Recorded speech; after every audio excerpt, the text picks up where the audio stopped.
Thank you all for coming. I appreciate it. Thank you all your service members. Since I don't have a lot of time, but thank you for your service. So you don't keep sitting. Some of y'all got drinks. Keep drinking. Keep drinking. Right. Normally do an hour-long show. We got a bar. I will tell people after I say Ranger or something, I'll say put a shot of Jameson up on the stage, but I only got 15 minutes, so I'll hit it hard after the questionnaire. Don't worry about that.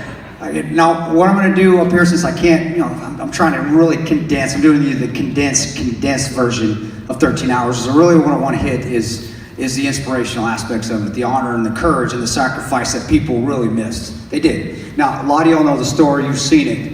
But I don't think you realize that Benghazi is not the most horrific event in my life. It's not even close. It's actually one of the best events in my life. I would go back in a heartbeat, and I'll tell you why. But I'm going to go through a little bit. I'm going to try to put these 13 hours in and give you some of the stuff that took place. But what I want to do also is that also folks realize that there's people still overseas doing this all the time, willing to put their lives down for others. And when we think we might die, which we don't really ever think we're going to die anyway, but when this opportunity arises, we don't go in our head that, hey, I wish I wasn't here.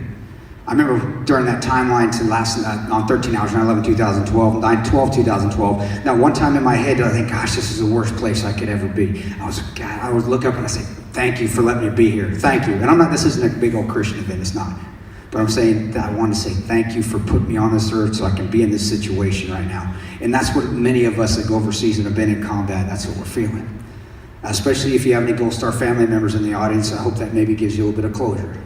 That your people, your sons, your daughters didn't die in turmoil. They died thinking, man, I can't believe I'm here serving and able to sacrifice myself to protect others. Ty and Glenn, they passed away. Of course they did. They saved 30 lives that night. And don't think that not one of them isn't up in heaven going, I'm glad I was there. I'm glad Ty was there. Ty saved my life. So, well, anyway. When we first got called, and that first started, and you remember it was 9:32, we got called. Through that first 30 minutes, it was tough, because that first 30 minutes, we were hearing the calls for help. Now, I want you guys to remember, or think, not remember, but think of a family member or somebody that you're close with, or if you've been in the service, a team member calling you on the radio and saying, we need you, where are you? And using expletives. And forgive me, folks, I'm not politically correct, so if I slip up once or twice, I'm sorry. It's just how it is. I know I'm in Connecticut, but I'm not going to be politically correct because I'm in Connecticut. Don't worry about that. Yeah.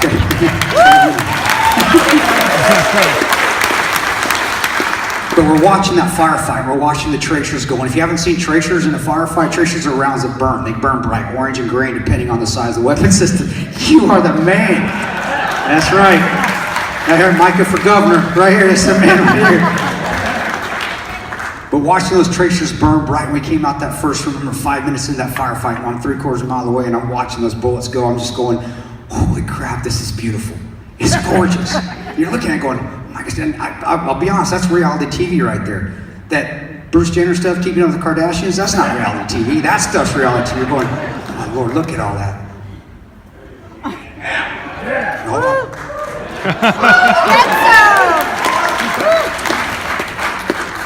And you're, oh, look at that. And you're watching this team that consisted of 2 Navy SEALs, 3 Marines, and the Lone Ranger, the Army Ranger. And I'm watching these guys move. And I'm watching them just do their thing. Nobody's complaining. Nobody's scared. We all have jobs. We're doing our jobs. And it was remarkable. I'm thinking to myself, this is beautiful. How lucky am I to be in this situation? Watching Roan and Jack and DB and the guys do their stuff. And we're ready to go. 5 minutes, there's no BS. I don't care what you see in the media. 5 minutes, we're ready to go. 15 minutes, we wanted to go again. Because we're hearing people call us on the radio. They're crying and dying. They are. And I remember going up and I remember talking to Tig, and Tig gets out of his car. I remember he got pissed too. I remember Tig gets out of his car because he's fired up because we heard Alec Henderson say, GRS, you swore you'd get here, which we did. We swore. That hurt when we heard that on the radio.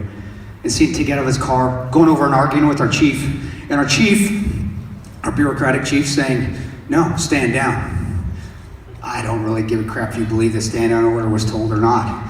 You can believe CNN or you can believe a Marine. I don't care. I know who I'm going to believe. But we were told stand down. And when that happened, that's when the team took over. That's when the team said, you know what, to heck with this. We're not listening to y'all anymore. We're doing our thing. Now, we knew we were going to get fired. We knew that if we lost our lives over at the consulate or we got injured over at the consulate, we went over normal scope of duties, we had no health insurance, we have no life insurance, we have zero. We know that. You do the right thing. You always do the right thing. Even if that means sacrificing your life. That's what it means. That's what you do. And at 25-minute mark, when we heard Alec Henderson on the radio saying, Jairus, if you don't get here, we're all going to effing die, we headed out the gate. And we got down to the consulate. And people don't realize that we fought our way on foot for the next 400 meters. It took us 30 minutes to fight our way on foot. And we get on that consulate ground, and you're looking at it, and it's only about, 10:30 at this point? And we look, and you see the consulate on fire. Those things you see in the news, when you see those buildings burning, actually in real life, it's beautiful. It is. It's one of those beautiful things. These colors are popping. They're gorgeous. And you're watching just total chaos. But because we're in our element, because we know how to channel the adrenaline. Adrenaline is just fight or flight, folks. It's just the same thing. Adrenaline is just making you scared or it's making you fight harder. You have to know how to channel that, though. What I do, and I'll just tell you, people ask me, well, how do you do that, Chris? How do you not make that adrenaline turn into fear? Well, I think of a physical aspect of it. That adrenaline's energy, so I push it out to my arms. I push it out to my fists. I push it out to my feet. I push it out to my brain. I need as much blood in that brain anyway. It doesn't work that well as it is, but I got to push it out because that's where I need my action to go. That's what you do. So when you feel that little knot in your stomach, think to yourself, I'm not scared. That's just adrenaline. That's all it is. And that's how all the guys were. Now granted, I'll be honest, going through Ranger training and being punished and hazed, and I was hazed as a Ranger private. I was made miserable as a Ranger private. I was scared, put in scary situations in training. That helped. And then deploying for 10 years before Benghazi even happened, I've been in situations before that did help.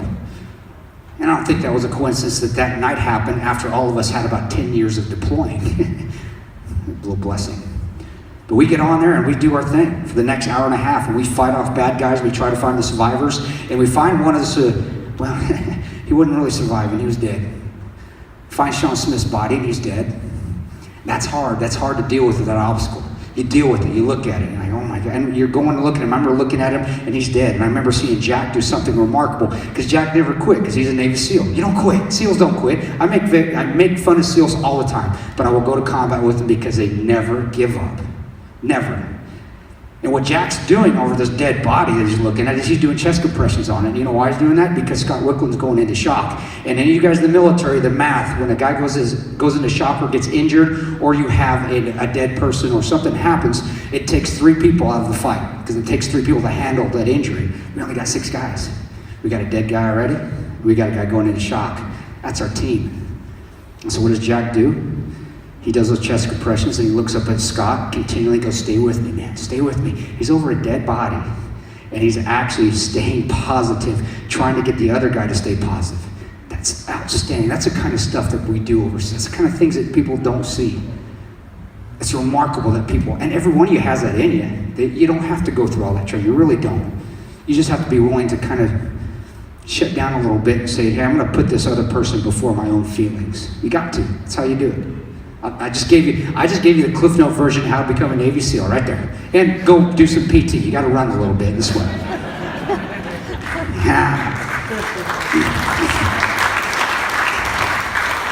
But also see that, and again, I'm feeling blessed. I was like, thank you for putting me with this team. And I still get chills thinking about it, because I remember my grin was from ear to ear going, how lucky am I to be in this situation? Now, we do get hit at the consulate. We did. We get first, that's actually our second firefight that we're in that night, and we fight them off. We get back to our annex, and we get 3 more firefights that night at our annex. Total of 5 firefights that went on during those 13 hours. Now, I wish I had enough time to go into each firefight. I don't. I would recommend, if you have the opportunity to watch the movie, watch it. Michael Bay did an extremely good job showing the firefights and the action, and also the colors, how vivid it is in combat. The other movies that are out there are good movies. Black Hawk Down, great movie. I know Danny McKnight very well. Colonel McKnight's awesome. Lone Survivor, I know Marcus. Marcus is a hero. Marcus is tough as nails. But those movies don't show the colors how they really are. It is dirty over there. Believe me, it's dirt. There's very few trees, and there's no cattle overseas. There's something wrong with the country when you don't have cows and horses in these countries. You saw that in Vietnam. That's true. It's very true. But these places aren't dirty. Especially when war starts happening, those colors just go, and that's what that looked like. So when you watch the movie again, just look how bright those colors are. That's not Hollywood. That's what it really looks like. Hollywood is when you dumb it down to where it looks dirty. Well, those 2 firefights, we get in and we hand them, and I'm not gonna lie, we hand them their butts. We took care of them. It wasn't hard. We were ready to go.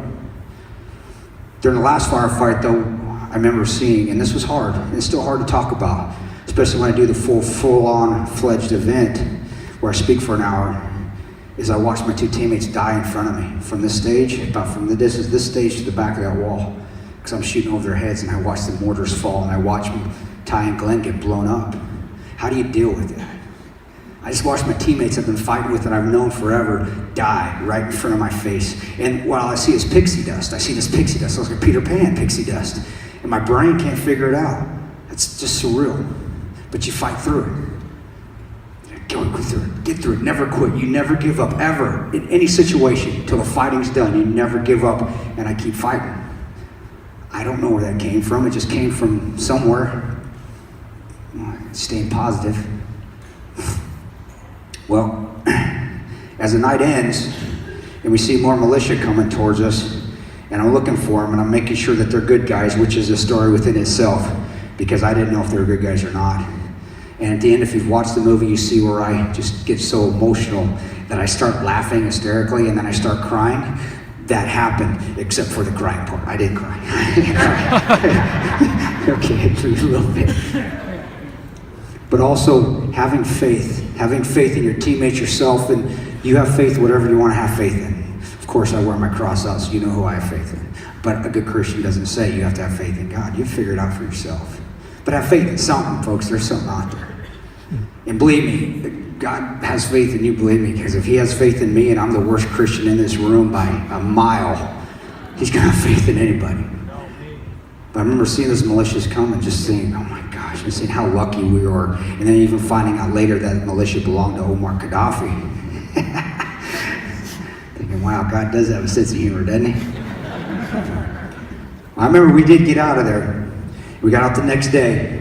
And we flew back, and we got to Tripoli, then we got to Germany, and the German base in Ramstein took great care of us, fantastic. The USO, fantastic organization. If you can help any organization out there, give it to them. I mean, I went there with nothing, no clothes, nothing, zero at all. And they said, write down what you need, write down what you lost. I wrote everything down on this piece of paper, and I mean, luckily we're at an Air Force base and not a Marine or an Army base. So, you know, Air Force base had a Saks Fifth Ave and a Macy's, and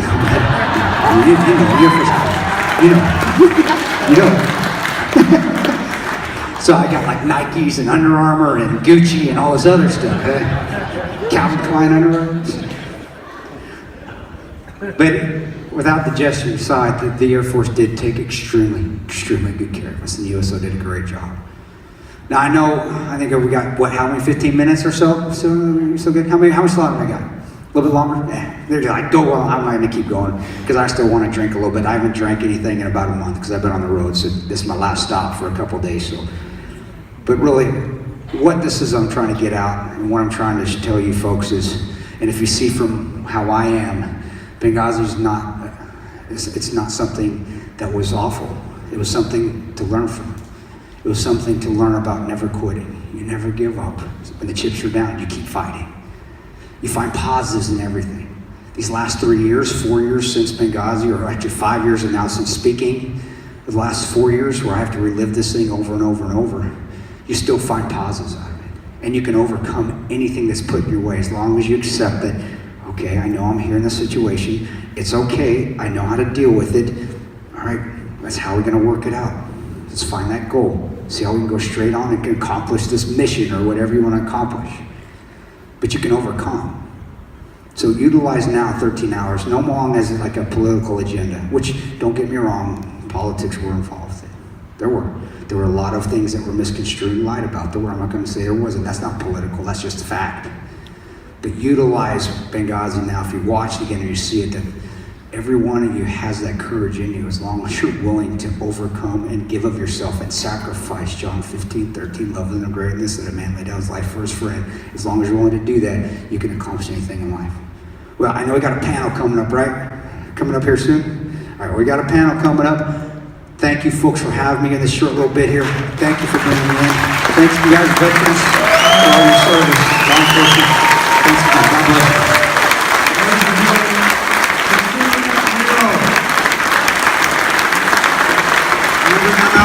So we're here, take 3.